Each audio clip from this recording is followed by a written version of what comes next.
genre.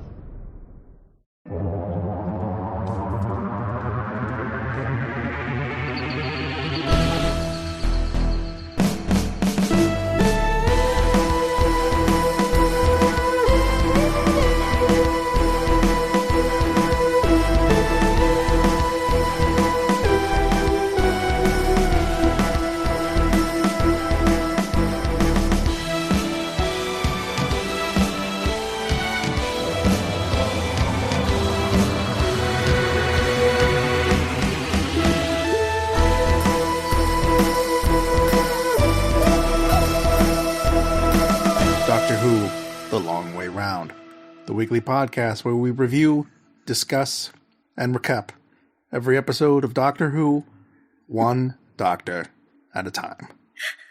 I'm Nick Jimenez. You know that thing where every episode is someone's first episode? Oh, yeah.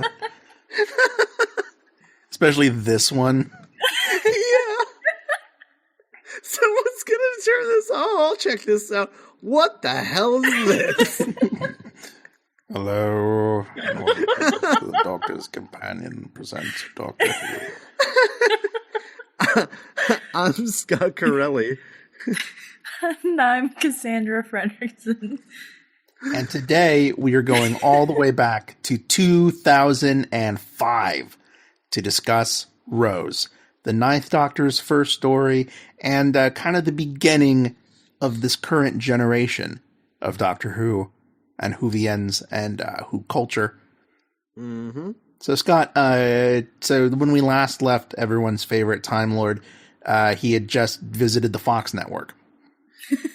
Yeah, so that didn't work out, and then nothing happened for a really long time. There was a Doctor Who comedy special that came out that was written by Stephen Moffat and starred Rowan Atkinson as the Ninth Doctor, the unofficial Ninth Doctor. And that had happened. I think that was something like 5 or 6 years after the TV movie. It's like 99. Yeah, 99, 2000, something like that. But anyway, it was really popular. People really liked it and was just like, oh man, remember Doctor Who? God, what a fun show. Wish BBC would bring it back. And then BBC was like, oh, maybe we should bring that thing back, because suddenly the idea of making a single camera show, it wasn't out of the realm of possibility for BBC's budget. Sure.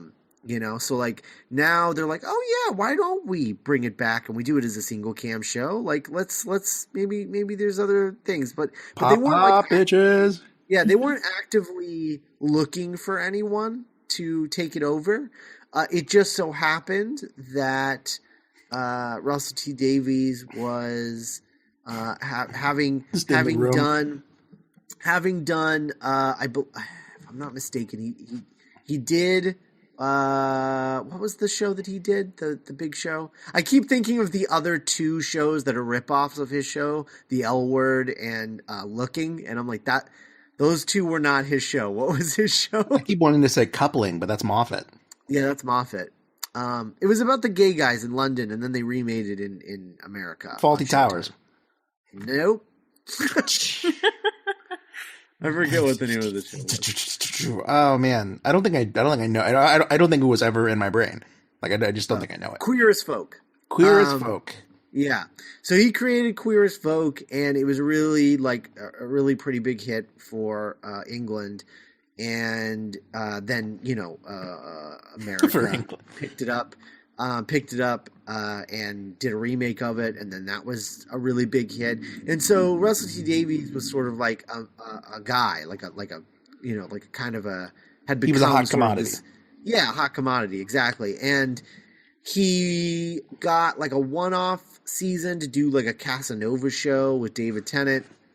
And he wrote the Casanova show, and they were in production of that when they came to him and was like, would you ever want to do Doctor Who? Kind of almost at the same time where he was like about to ask them to do it. If he could, if anyone wanted to do Doctor Who, because he would totally do Doctor Who. Tales all the time. Yeah. So then they were like, okay, let's do this. And originally, the first person that he put out to be the Ninth Doctor was going to be Hugh Grant. What? He wanted Hugh Grant to be the Ninth Doctor. And it's funny because Hugh Grant played one of the doctors that was in the comedy special. The joke where he just keeps regenerating into like different celebrities. Exactly. And Hugh Grant was one of those. And so he asked Hugh Grant, and Hugh Grant was like, "Oh no, I don't want to do that. That's of course, ridiculous." No. Yeah. A statement that he has since and forever regretted. Like once he actually watched the show, he was like, "Oh, I so should have done this." Well, you know what? Like, I really can't blame the guy because, like, if the last thing you saw of, if England, the last glimpse of the Doctor was like the Sylvester McCoy era, like, it's like, no, I'm not going to do Doctor Who. Are you kidding me? No. Yeah. And the other thing too was he was trying to pick how he was going to come back, because I think he was still iffy about what he wanted to do with his career, because, he had multiple like run-ins with like tabloid stuff, Mm-hmm. And it had a kind of a little bit of a career resurgence in the midst of like Bridget Jones and Love Actually. Right. Exactly. So I think he was just kind of like, I'm doing well with these rom-coms over here, these British rom-coms. I'm just going to keep doing those. Little did he know that they would just literally just stop making them.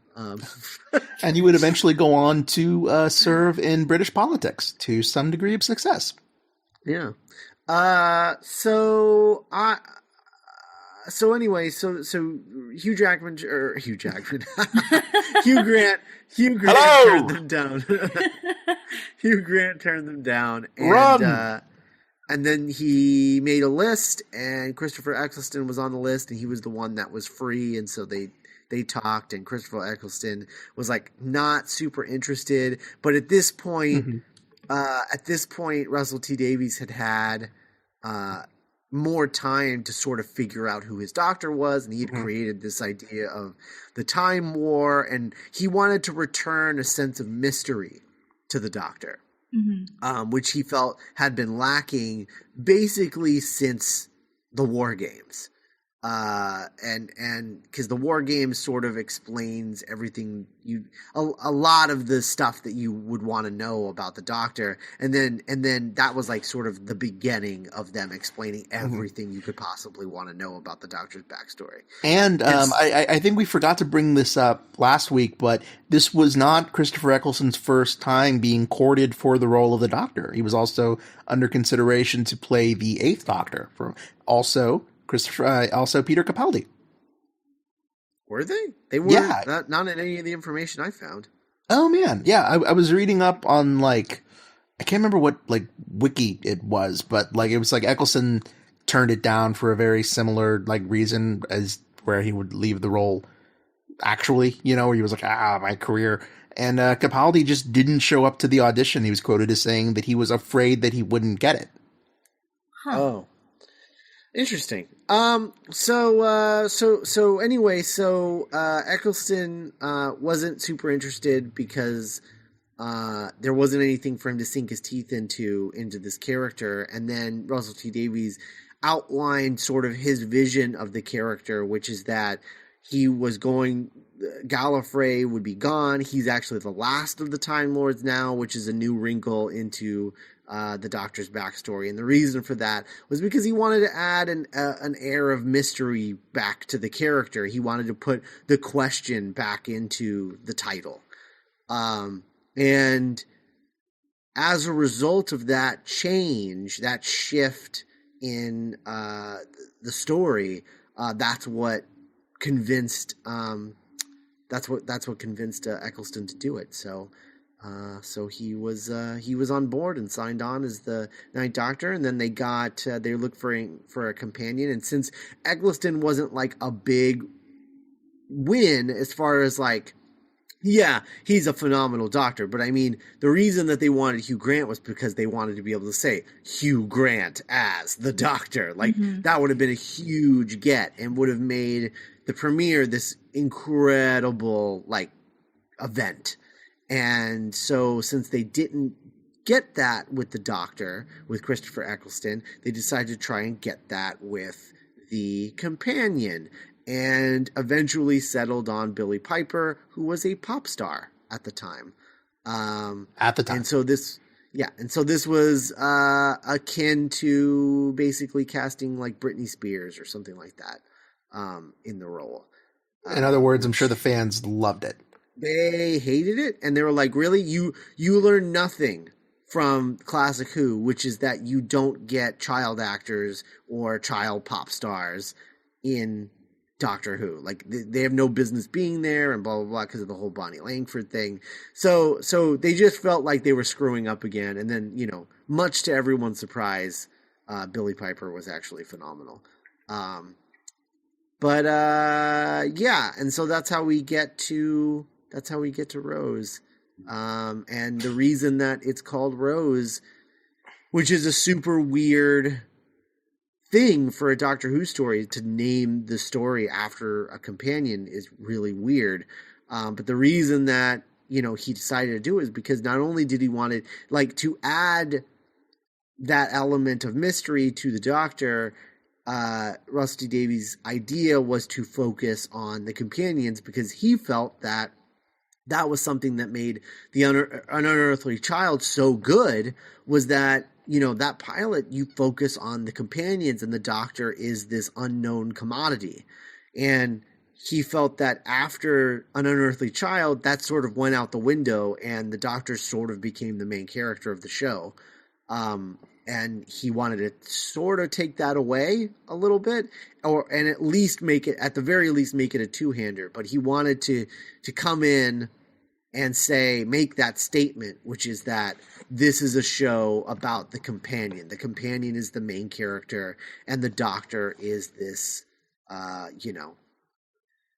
pixie dream girl kind of character.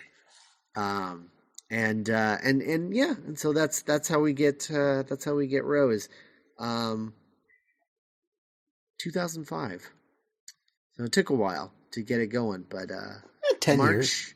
March 26, 2005. I remember finding out that they had rebooted Doctor Who, and I was so excited. And what was that like for you? What's that? What was that like for you?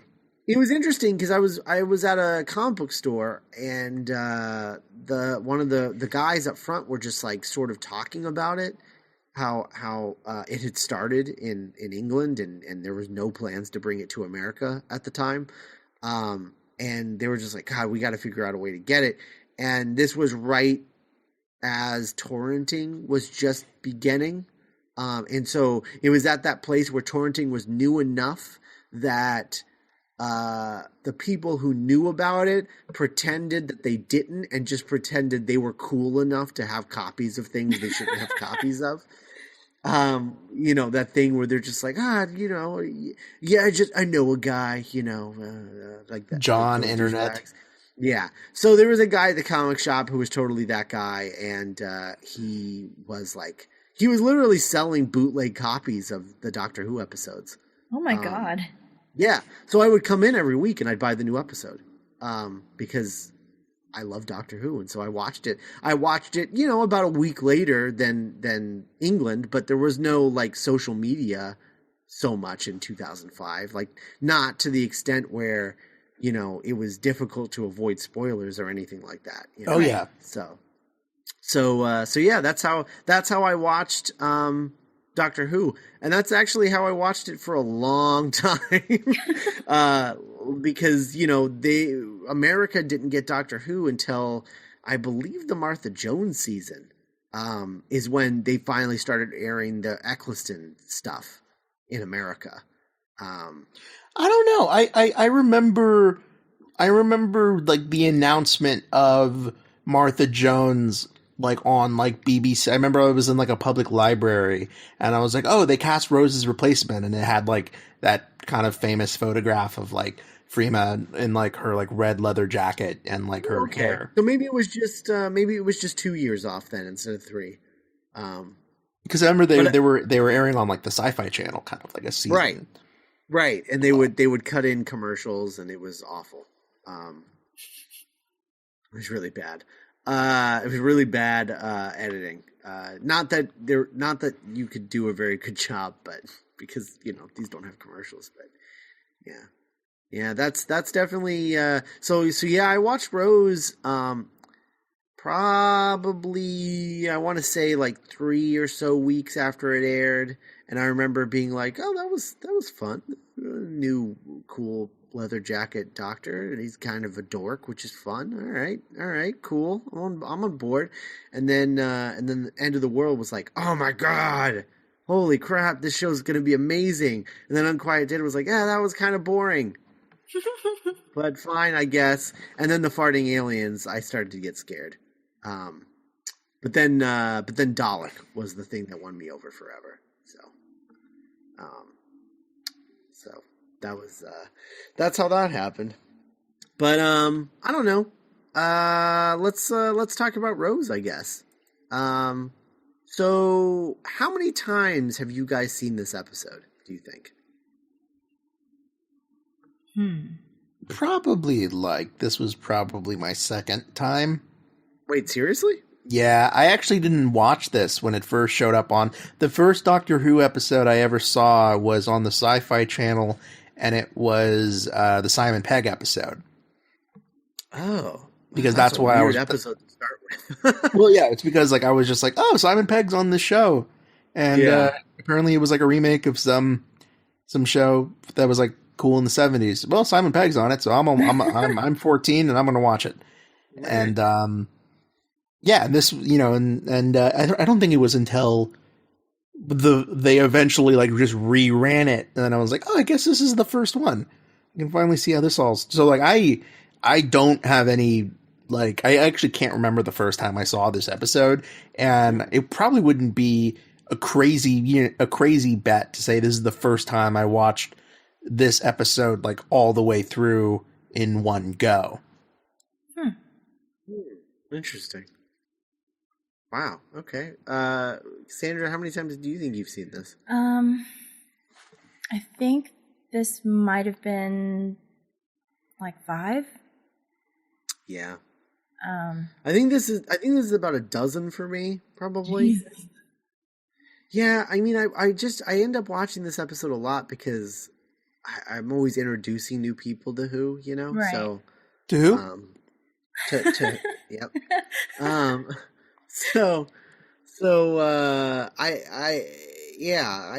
tend to watch this episode a lot because I'm not a big believer in starting someone with some random episode. Oh, no. You start with 9. Yeah.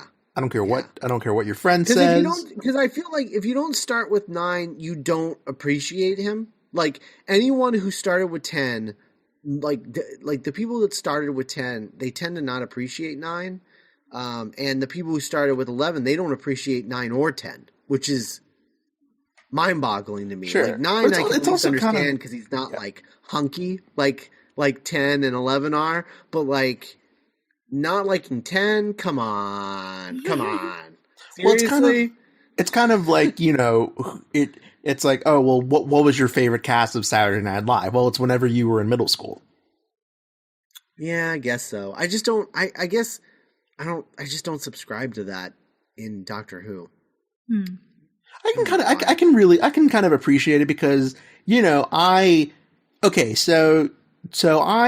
watched Doctor Who like it was my little special like Narnia door that no one else knew about. It was just this weird show that I would sit down and watch every Friday night, and I would just have no idea what was going to happen. Yeah. I'd be like, okay, what's going to happen this week? What have you got for me this time? Oh, we're in this world of skin people and it was just the coolest show because I had no idea what was going to happen every week. And I loved Eccleston. And it wasn't until I was actually really indignant when Eccleston regenerated because A, didn't know that was a possible thing. And then B, oh, right. Yeah, I was like, wait, what? And then he's like, goodbye, everyone. I'm going to go be in Thor 2. And then he turns into David Tennant. And I was like, who is this pretty, stupid, and I was so bummed for a whole summer I was like, can't believe they replaced Eccleston with that guy. He didn't even look that cool. All the girls are going to like him. Girls are stupid. Girls are so stupid. Well, I don't know whether they take me. and then, I fell in love with Tenet the way we all did. But it wasn't until I got to college in like the fall of 2010 that I met, and they're still my friends to this day, people who knew Doctor Who. And, they were like, they wore the fez and they knew all the and I was like, oh my God, you guys know about Doctor Who? I know about Doctor Who. And they're like, who's your doctor? And they're like, we like Matt Smith. I was like, what? And they're like, yeah. and I was what? Like, Matt Smith? I mean, yeah, he's cool, but like, do you know, like the Ninth Doctor? And they're like, oh, we haven't, because I don't even think it was on Netflix yet. I think it was only on those like $80 DVDs that you had to buy. Oh yeah, and I bought them.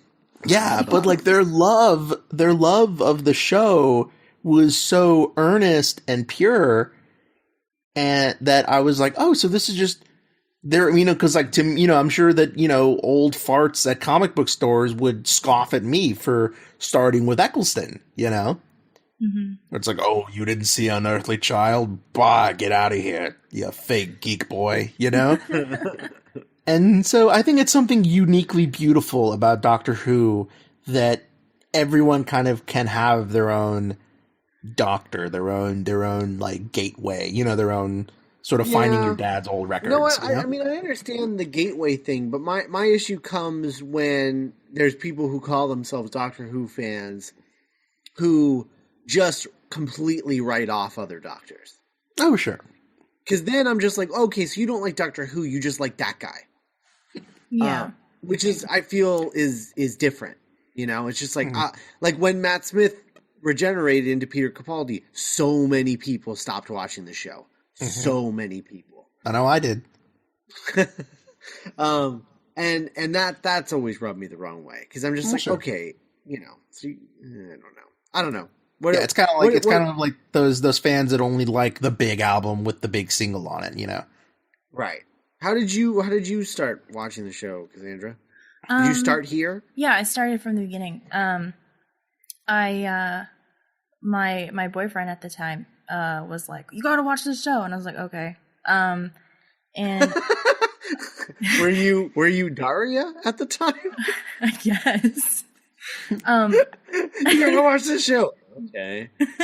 Well, I had no context for it, and it was just like, all right, so it's this British show, and I guess David Tennant's in it, and he's like, yeah, you gotta watch first season though, and I was like, okay. And I actually did not like the show until Dalek. Like, mm-hmm. I was just kind of like watching it because it was on, and like we were hanging out, and that's what we were doing, but it was just like, oh, this is kind of dumb. And like I don't think I really liked Rose even until the Bad Wolf. Like so yeah, I don't know. But I've rewatched it since then. Mm-hmm. And every time I see it, like the more I love it and the more I like notice when I like watch through it. And I remember when, after I had seen all of the show that was out at the time, like right when Matt Smith showed up, I started watching it with my little brother, and I showed him 11th Hour first because I thought he would, like, he was like, I don't know, maybe 10 or 11. Also, so I it's was like, better. okay. Yeah, well, yeah, and it was like more actiony and like it was updated, And I was like, okay, we're gonna watch this, and if you like it, we're gonna watch the other two guys that come before him. And he's like, what do you mean other two guys? Isn't he like he was cool watching it with my little brother because like I never got to experience that as a kid, so I was kind of like, I don't know, kind of vicariously like experiencing Doctor Who all over again, which was fun. Sure, yeah. But yeah, so I don't know. That's kind of my background with it. It's so weird hearing you, because like, you, from my perspective, like this is sort of the show that I'm familiar with, Mm-hmm. And it's so, you really do, I really did get such a grand appreciation for this episode, having, watched all of these other, Doctor Who adventures, because this is just such a bold, like, I don't want to use hyperbole, but in the context of Doctor Who, like, just this episode is pretty revolutionary. Mm-hmm. Mm-hmm. Like, it's modern in a way, but not even modern because, like, oh, the 2000s, but like it's about us in a way the old shows, like, at least what I've seen, never were. It's way more interested in, like, the people, and like everything you were saying about what if the Doctor was a mystery, and what if, like, it was about the companion. I was like, that's literally why I like the show is, and it's like, God, Russell T Davies really just knew how to make this show not just like the geekiest thing, which kind of Doctor Who was at that time. It was like, there's Star Trek, then you got a mile of concrete, and then you got Doctor Who. And it was like, how do we make this something that, like, everyone can get into? And kind of, I guess the closest thing I can think of is like J.J. Abrams. Like, okay, well, how do we make Star Trek fun for everyone? And it's just so fun and fast, and like, I don't know, man. It was like, yeah, no, this is the show that I like this is Doctor. You know what I mean? Like, for my taste, Mm-hmm. Yeah. No, for sure. And I mean, it can't go unsaid that this is the first time that the show has ever been in this format. Yeah, just the 45 cuts, minute, just edits. Yeah, edit in like and just like a 45 minute episode. Like they experimented with 2 45-minute episodes during the Colin Baker era, where each story was like 2 parts, and they were each was 45 minutes. But in reality, it's like, well, I mean, you call this a 45-minute episode, but let's call a spade a spade. You just put 2 20-minute episodes together without a cliffhanger. Yeah. And called it a 45-minute episode. Right. It's like, now when the Doctor's about to get captured, you just cut to the scene where he doesn't, instead of like ending it. Yeah, totally. So everything was reinvented for this. And I think that a lot of people give a lot of due credit to Moffat for reinventing the show in 2010, but Russell T, I mean, he did it from scratch. It's sort of like a Chris Columbus, Alfonso Cuarón kind of like discussion. Yeah, a little bit. Yeah. That's a Harry Potter reference for anyone who doesn't know. But yeah, it's Rose is really special. And I also really like that the title is just Rose. There's something so like elegant and it's like, Secret of the Ooze Men, but like, just Rose. Well, yeah, and that's definitely the other thing, is that he wanted to not do Doctor Who titles. Mm-hmm. Because, Doctor Who, Classic Who had become this, they became a trope of the kind of titles that they would have. And he wanted to get away with that, or get away from that a little bit, especially with the first episode. He wanted to put the hammer down. And he's like, this is a show about the companion, and this is not the old classic Doctor Who. So this episode is called Rose, and this is where we're going to start. And I think that's cool. I don't know. I really like that. But yeah, Rose Tyler. I've said it before, and I'll say it again. Series 1 Rose Tyler is the best Rose Tyler, and Series 2 Rose Tyler is the worst. But I hate Rose and 10, but I love Rose and 9. That scene where they're that oneer where we're just sort of like backwards following them. As they're walking from her house to his TARDIS, and we're just following them walking, and they're just like hanging out and talking. Like, it's just there's so much chemistry there, in that sort of non-romantic way where they're just two people who just can't help but like each other. Mm-hmm. And I love that. I love that about it. And I'll be honest, I didn't know how much it would hold up, but I feel like I'd be lying if I didn't say that I didn't feel like I was getting more out of Rose now that I've seen Day of the Doctor. So, sure. Good job, Moffat. Good job, Moffat. Yeah, because honestly, I felt like... Good job. I felt like I was getting a little bit more out of Rose this time because I was like, oh, I know where you just came from now. Yeah. And yeah, the mystery is gone now, but at the same time, it adds another layer of like, oh, I know that you've been in a war for a really long time. You've just come out of regeneration where you had no companions. You were completely on your own for an entire regeneration. A lifetime. And now you're finally a new guy, and you're just sort of like falling in love again with the idea of having a companion. Yeah, and he's very undomesticated in this episode. Yeah. Yeah, absolutely. And he's out of practice. He's not as slick as he normally is. No, I mean that really cool, like that adorable kind of him puttering about, where he like speed reads through the Lovely Bones, and then he does that card trick, and he just totally like box it up. Right, and then when he's like wrestling with the arm in the background, yeah, that's like a goofy thing that wouldn't be in Classic Who, That's unless it was like a legitimate cliffhanger, and then it would be Pertwee face. That's such a great little like almost like Spielbergian joke. Or like you don't even get that it's a setup when like Mickey's pretending, Mm-hmm. And it's like, oh, you boys are all the same. You see a fake arm.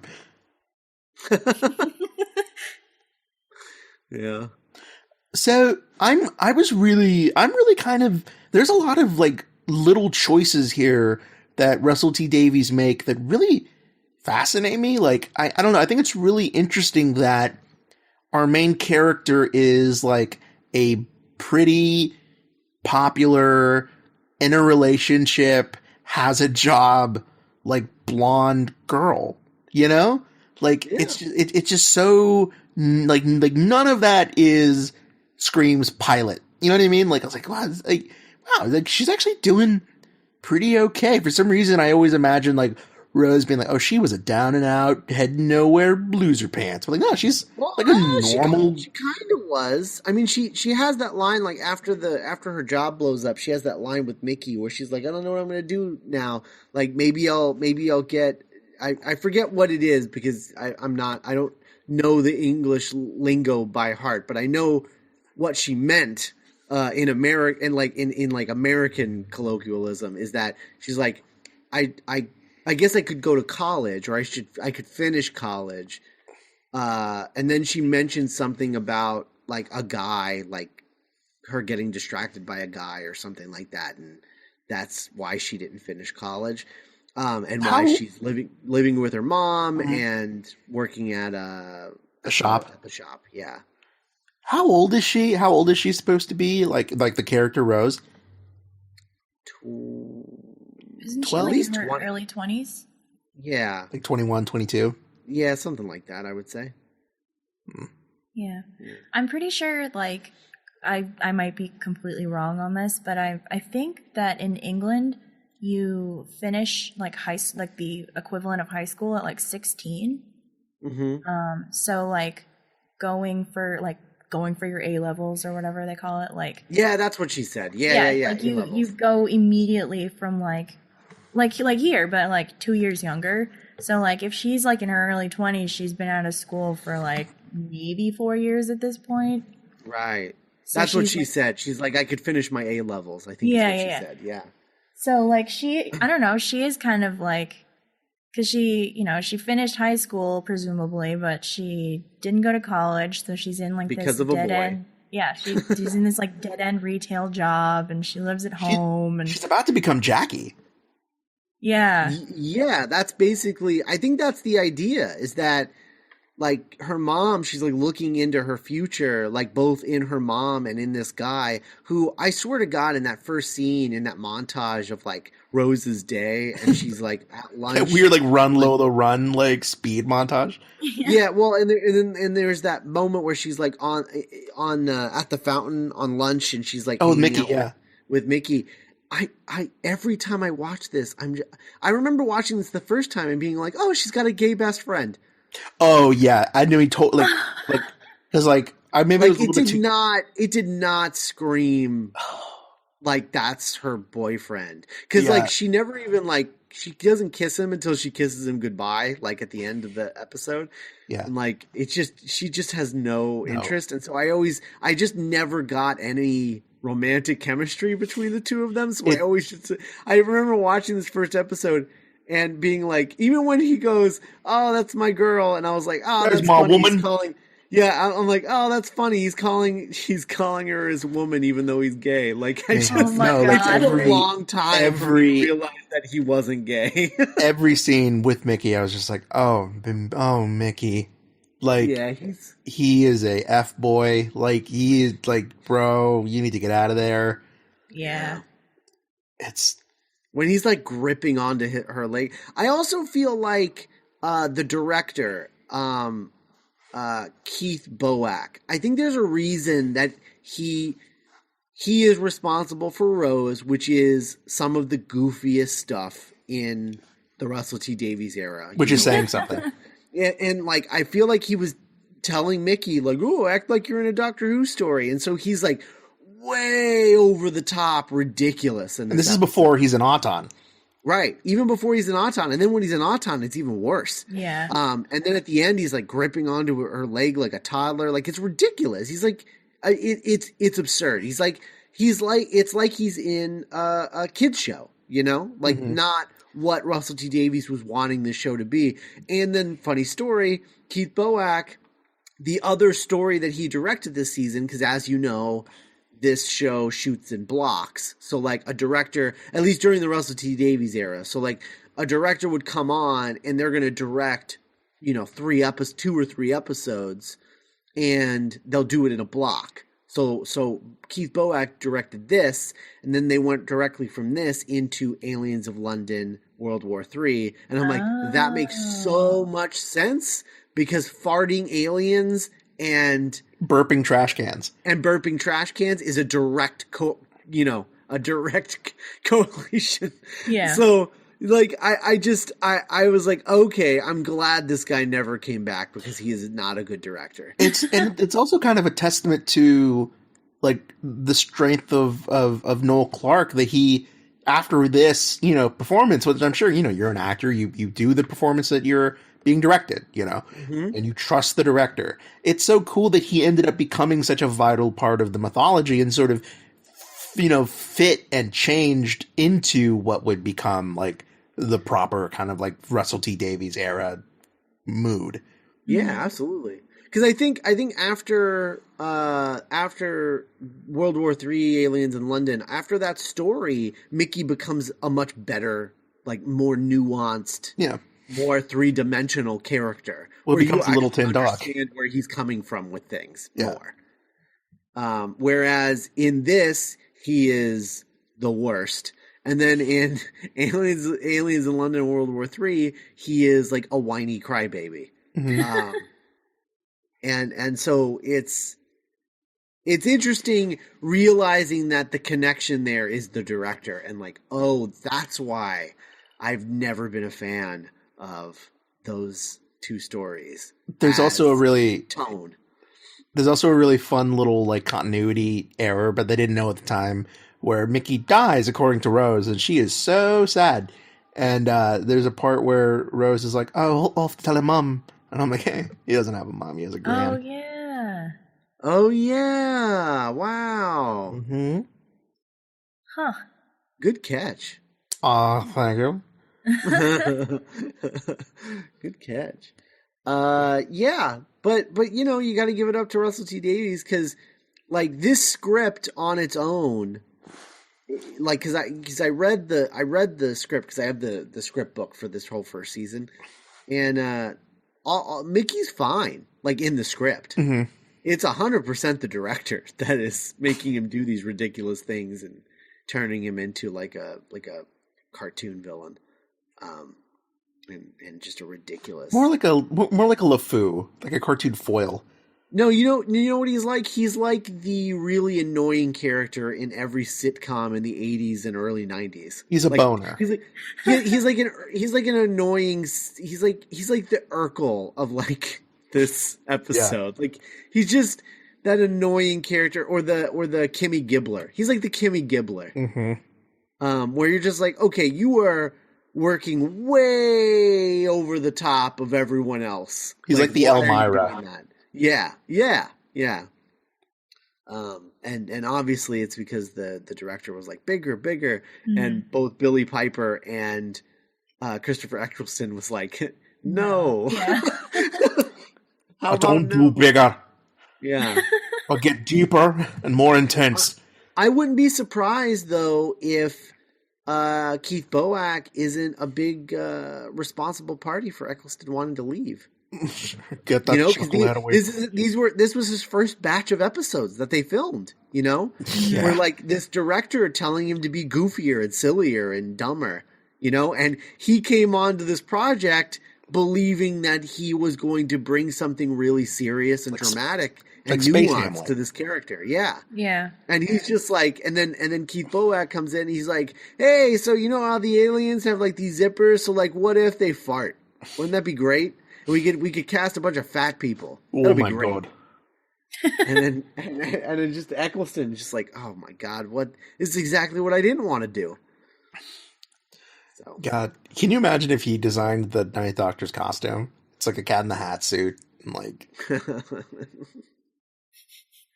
yeah. Ugh. I think my favorite. It's funny that we were talking about like under, going like small instead of big. I think my favorite scene in this episode is the first time that Rose is in the TARDIS, and just the back and forth delivery of both of them, where it's like, are you an alien? Yeah.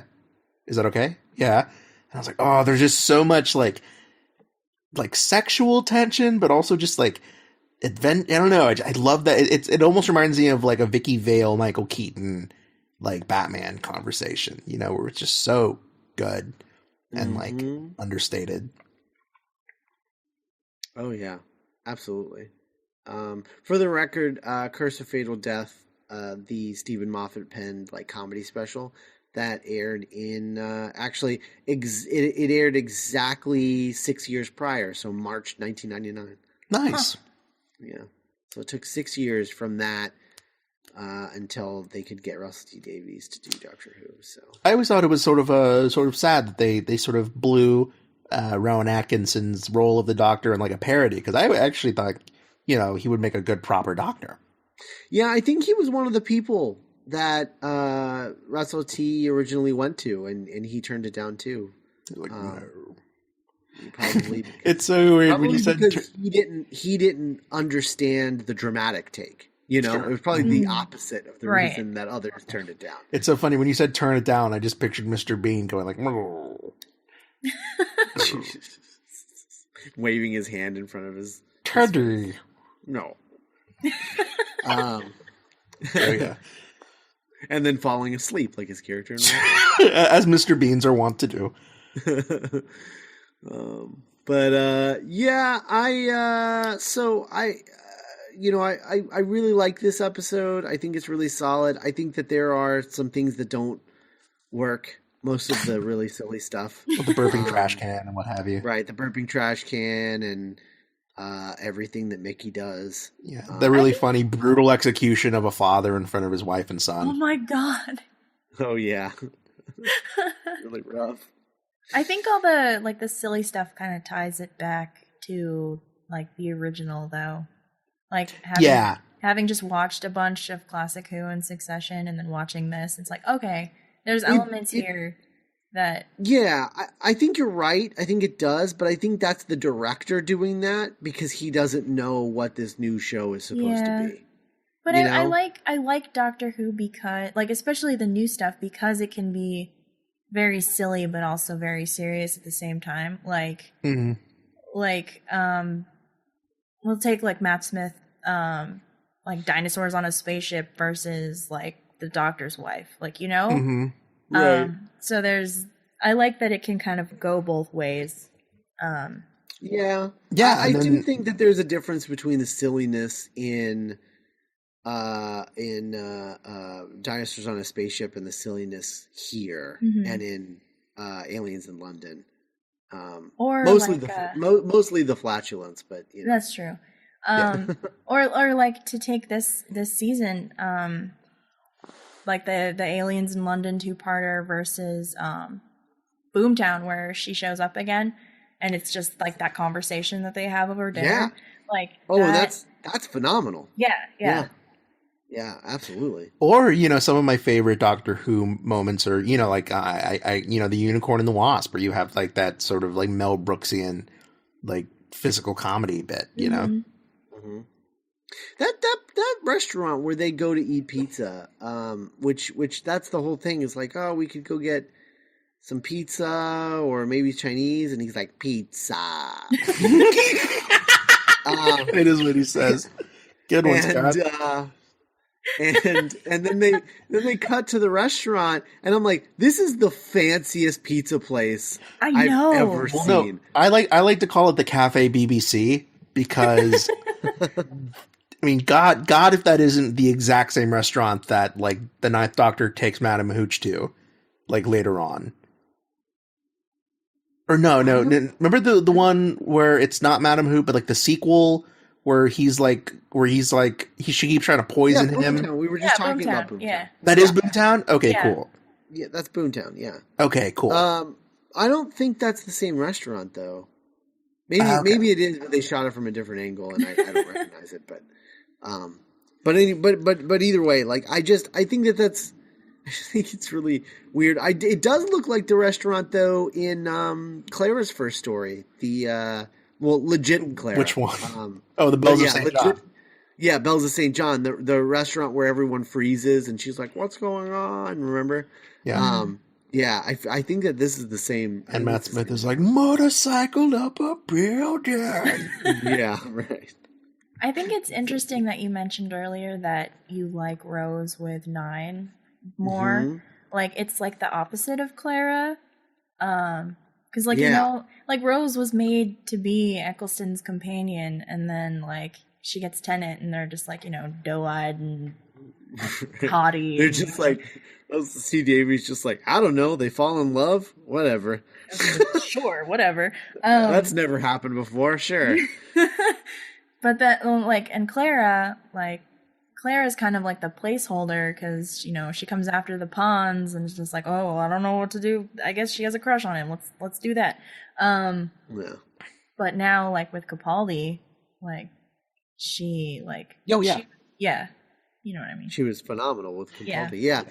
No, you're totally right. It's like in that instance they designed a doctor to suit the companion they already had. You know, it's interesting. Did Eleven and Clara ever like kiss? I think so. Probably as like a joke or something, maybe. Yeah, because Moffat, but. Right.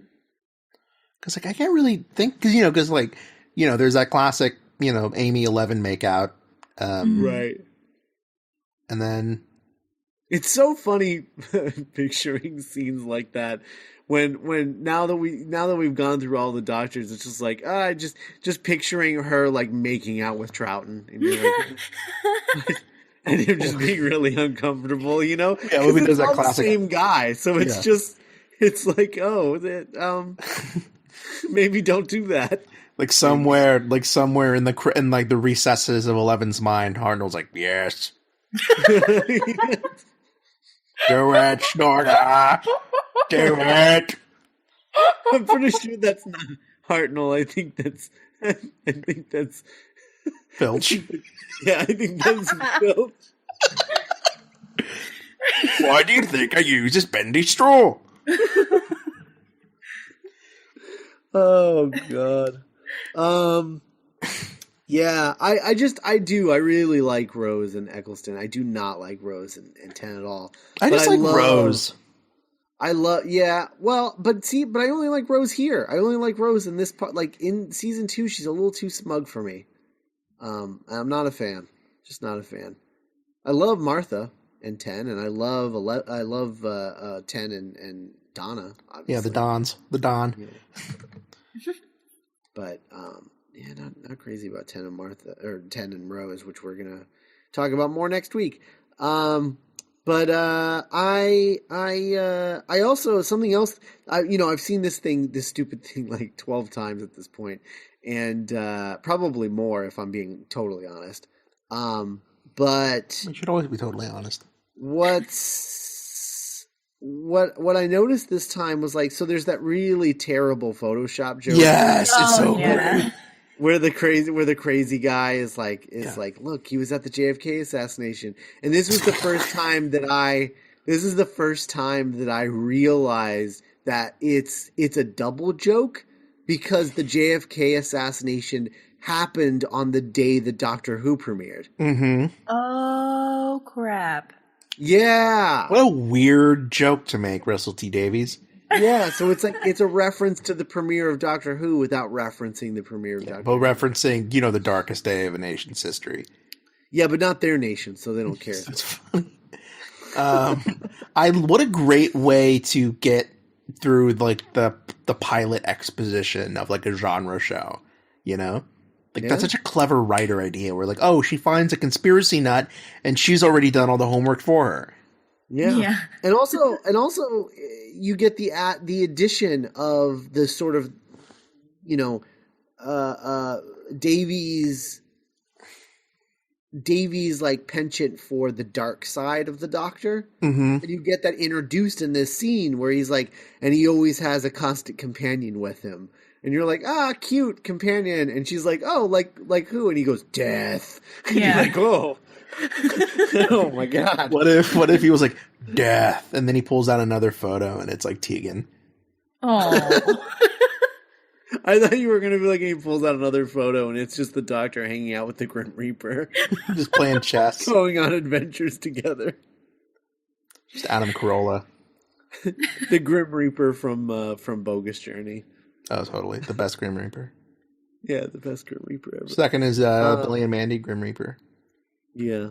Because he was Question, guys, remember when Mickey and Rose are at the restaurant and Mickey's asking her all these questions about the Doctor because he's not really Mickey. Yeah, he looks like Caesar Flickerman. Like, I don't know how Rose I don't know how she can tell the difference. It's ridiculous. It's absolutely ridiculous. He doesn't look like Caesar Flickerman. He looks like and I've always thought this, he looks like the Lost in Sync member from the It's Gonna Be Me music. Yeah, like when they're in the toy boxes. Yeah. Yeah, when they're in the toy boxes. He even says pizza like, it's gonna be me. I remember pizza. MTV hyped the crap out of that music video.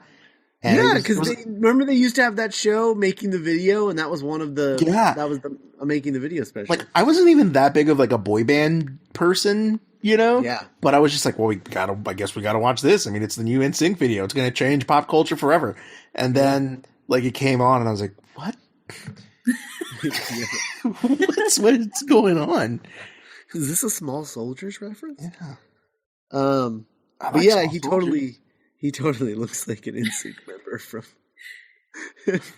maybe it's a reference to like Billie Piper as a pop star. Just like, hey. Oh, maybe. Maybe. Big reference to her being a pop star in the next episode. So. They never shoehorn Billie Piper being a singer in her entire run. And I think that's kind of admirable. Yeah. I guess that's true. They don't. Huh. I'm a good singer. Yeah. That's interesting. But yeah, so in that scene when she's doing that and she's like, why are you acting so weird? And he's like, just tell me about the Doctor. And there's like that guy behind her that's like, champagne. He's like, we didn't order any champagne. And then it turns out it's the Doctor, and then the Doctor shoots the cork at Mickey. And this is the first time that I've watched this, and I just go, what are you doing? Yeah, like, Like, what is your plan? What do you think is going to happen when you shoot the cork at Mickey? Like, what? Like, this is your big plan. You're going to shoot a cork at the and even Mickey's just like, autons. okay. Then anyway. And I'm like, yeah, you got the cool moment where he sucks it in and then spits out the cork, but quote cool. I mean, it's cool. I mean, it's cool in like a goofy way, like whatever. It's a cool effect, Mm-hmm. and it's like, okay, I mean, yeah, you got that out of it, but like, what was the doctor planning to? What was he hoping what was going to be the best outcome of that? Like that, he just shoots the cork at Mickey, and it's like, and I've defeated the Autons. Well, I'm on my way. I killed all the Time Lords. Maybe he was hoping that like the head would pop out because he wanted the head to track the nesting. So he was like, all right, so maybe I'll blow this guy's head off with a champagne bottle and then roll with it. Like, he probably would have had a better shot at that if he had just like hit him over the head with the bottle. Can you imagine if he was like, okay, the joke's exactly the same. Like, champagne. We didn't order it, and then pan up on the doctor and he goes, bye, and he just pulls out like a handgun. Everyone's like, no! It's gonna be different. Oh my God. He's got a gun. All of a sudden, the doctor's played by like Brendan Gleeson. Like, oh my God. Oh, that'd be fantastic. he was in that Chris Hemsworth whale movie that I watched the other day. Oh yeah. Ooh. He played an old version of Tom Holland's character. So Tom Holland's got that to look forward to. Really let himself go? Jesus. I have a question for you guys. So, between us, we have seen a lot of reactions to the TARDIS being bigger on the inside. I want to throw the gauntlet on the table because I think Rose's is the best. Oh yeah, I agree. Yeah. Of all the different ways that we've seen, I think Rose's is absolutely the best. Like the fact that they don't even show us the TARDIS, but we just see her reaction to it. Mm-hmm. And then she's running away. She's running away from Autons coming to kill her. But she's just so freaked out by the TARDIS that she has to run back out and like check out the TARDIS on the outside. Well, and narrowly miss getting snatched by the Autons again. I like how genuine it is. Because, like, I mean, you're running away from plastic men that are trying to kill you, and then you run into this box, and you're just like, hold up. Like, it's definitely, I think it's the best directed moment in the episode. It's very Spielbergian, I think. I think the only thing that's missing, because I think you're right, but the only thing that's missing is when she comes in and shuts the door and looks and you see her face, they should have done the dolly zoom, like Jaws shot of like, oh, what? Like, I feel like that would have added something to it. You know, it would have been really cool if it just looked exactly like Paul McGann still.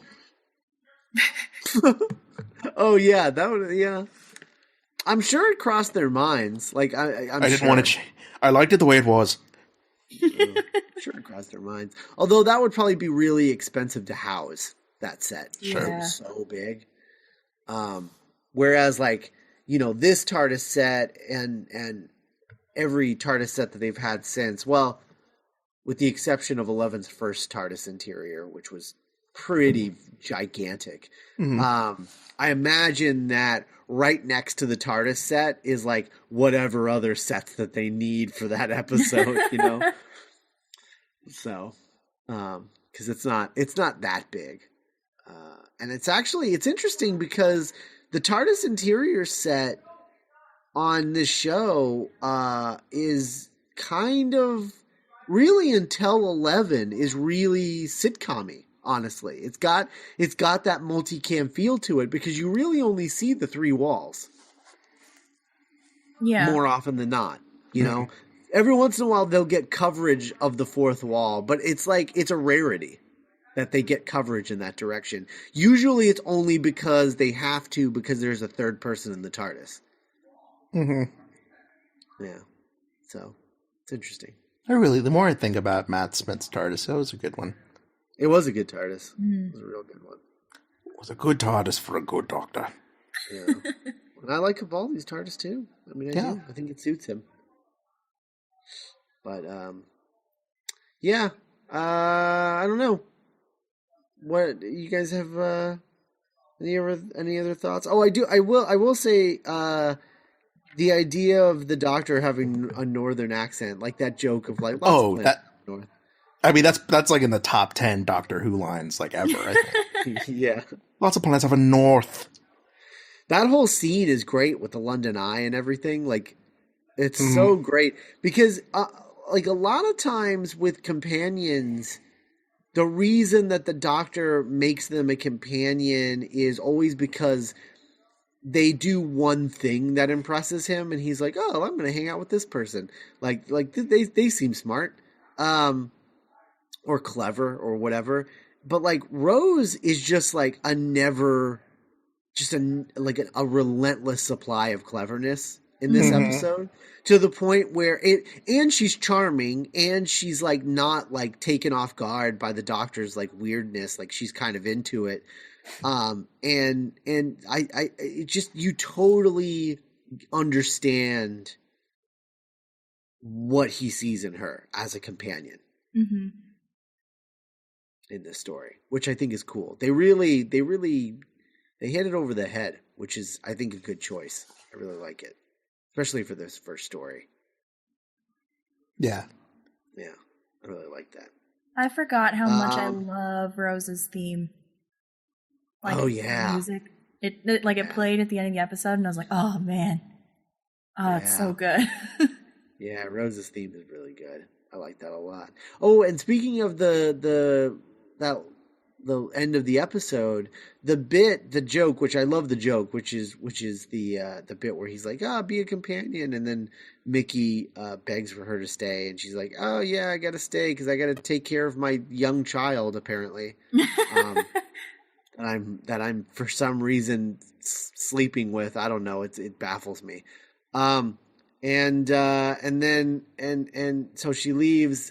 The Doctor's like, all right, and then he comes back. He like disappears, then reappears, and he does the like. Did I forget to mention that it travels in time? And then she's like, oh well, in that case, I got out. Go. Yeah, yeah. And I love that joke, but there's actually for the 50th anniversary, they released a bunch of little like Doctor Who short stories, like focused on each Doctor. And the 9th Doctor story was a story in which he had just he is on an adventure with this woman, and the whole thing is about how she like I feel like it was something to do with like she had let something go that she regretted letting go, and she wished that somebody had just given her a second chance to do this thing, because she thought it was a good idea to let it go at the time, but if somebody would have asked her even like 30 seconds later, like she would have had a different opinion. And the story took place between the first time that the TARDIS disappeared and the second time he came back. That's kind of cool. It was a story like explaining why he came back and asked her again. Mm-hmm. It was really cool. It was a really cool story for the 9th Doctor. Because he was really bummed out. He's like, I don't understand. He's like, I know I'm out of practice getting a companion, but geez. Like, he was like really dejected and everything. The whole story was really great. But, did either of you notice a bad wolf in this episode? Or did they not start setting that up until the next one? I didn't notice. Nick, did you notice any? I mean, I wasn't on the lookout. Yeah. Yeah. I was just curious. I wasn't looking for it either. And then my fiance was like, oh, is there a bad wolf in this one? Towards the end. And I was like, oh, why didn't you ask me that at the beginning? But I don't think there is. Yeah. I don't think there is. I feel like that was something that they set up. They started setting up in Aliens in London, I think, is when that started. Well, because they mention it in, I think they mention it in the Dickens one, too. Oh, you're right. Yeah, I don't know if it's any earlier than that, though. Yeah, but the Dickens one, I guess I was talking about, like, because this was the pilot, and so then I feel like, because the Dickens one was, like, part of the second set of episodes that they shot. Oh, that makes sense. Yeah, so I feel like Aliens in London is, like, the first thing that they shot with a Bad Wolf reference, I think. Interesting. But, yeah, I don't know. Anyway. Yeah, so Rose.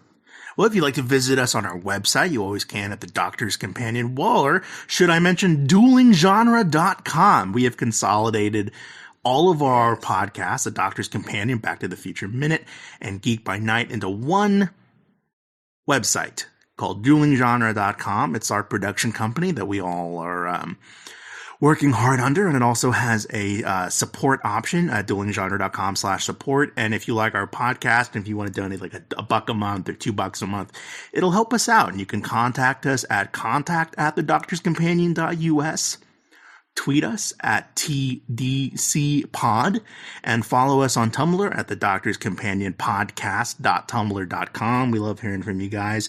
And as always, you can like us on Facebook, leave a 5-star review on iTunes, which is always the churchest thing you can do for a podcast.